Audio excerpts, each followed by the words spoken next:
And Israel is heading to its fifth election in just 3.5 years after the country's coalition government decided it could not survive and agreed to dissolve parliament once more. Seen as something of a political experiment, the coalition government had made history by becoming the first to include an Arab party.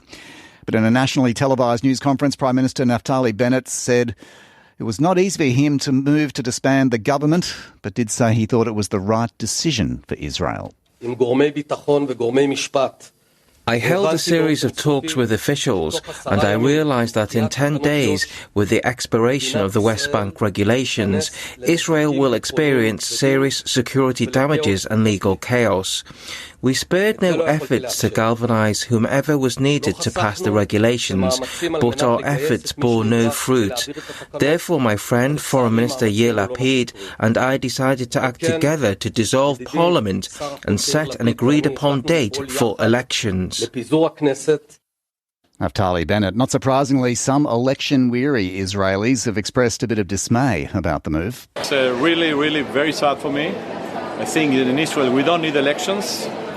We have to be together like brothers to go ahead. It's the first time in the history of Israel that you have a good government with Arabs, with religious, non-religious, working.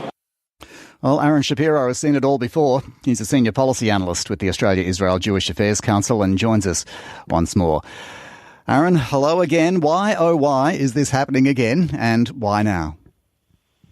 Well, hi, Glenn. It's good to speak to you again. This isn't a big surprise. You know, when this government was put together a year ago, it was a far-fetched government that you couldn't imagine in any other country in the world.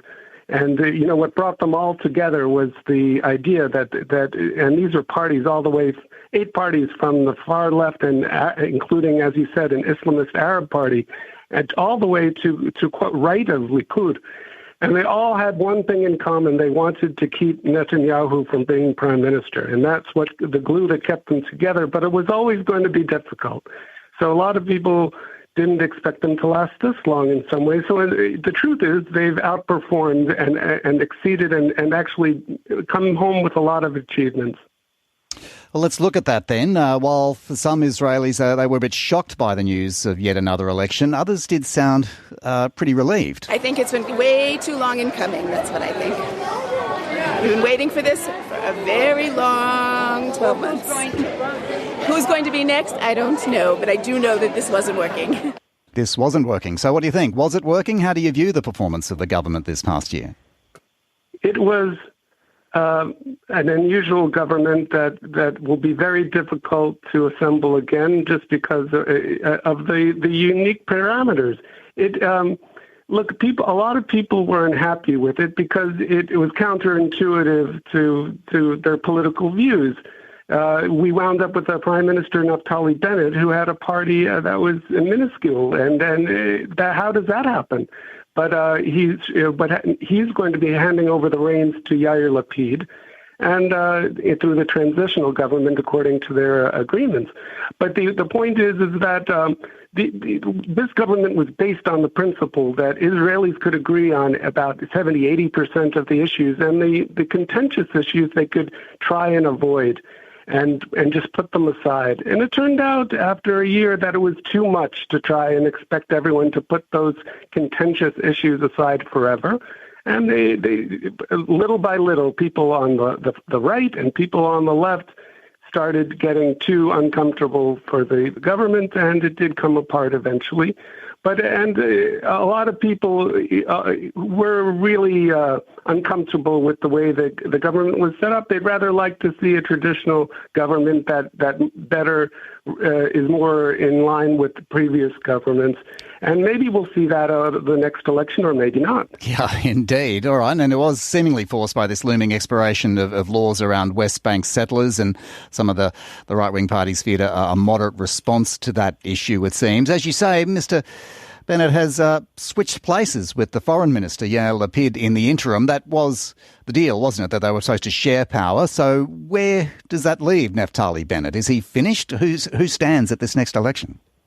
Well, that's a good question. You know, all the parties had smelled election in it's a smell of election in the air because the government was slowly losing members and confidence and losing votes and losing majority, and it was headed. The writing was on the wall.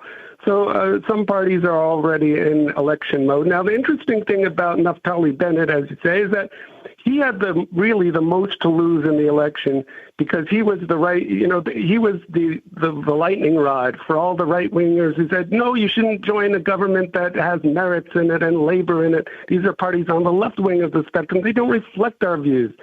And they blamed him for taking this political risk. And so his party never – the incredible thing is that his party, for all the risks and all the achievements they've done and he said some really good things and passed some good legislation, the budget, but none of that came to him and voters.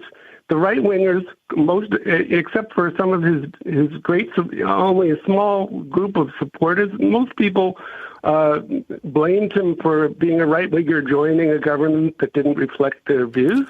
And the left wing said he wasn't left enough for him. Hard to please. So he sacrificed himself. And, you know, it's a tragic figure, but he actually did a political sacrificial move, as we say in baseball, the sacrifice bunt, to get Israel into a 1 year closer to, you know, achieving a budget, which they got, and making laws that benefited the Arab community, which was tremendous. All right, two quick questions with about a minute to go. Former Prime Minister Benjamin Netanyahu is already vowing to return to office. As you say, the previous 4 elections were largely referendums on his ability to rule while on trial for corruption. What happened with those charges? Okay, well, they're moving along, but I guess recently what comes to mind is that the prosecution asked to change the indictment on one of their charges on bribery, I believe, and they went to the judges asking if they could to make a modification to it. It would appear that they overstepped what they had. You know, they overplayed their hand, and the judges said, no, you can't do that.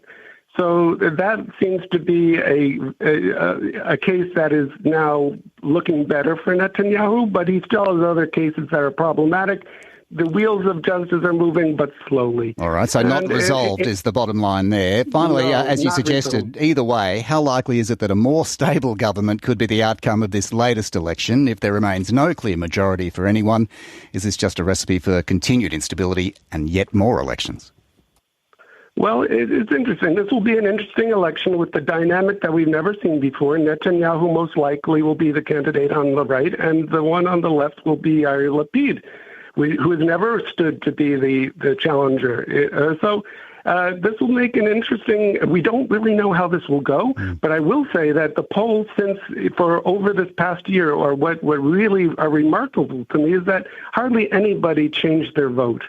Nobody was convinced that during this government they may have liked some things, they may have not liked some things, but nobody really changed their political perspective.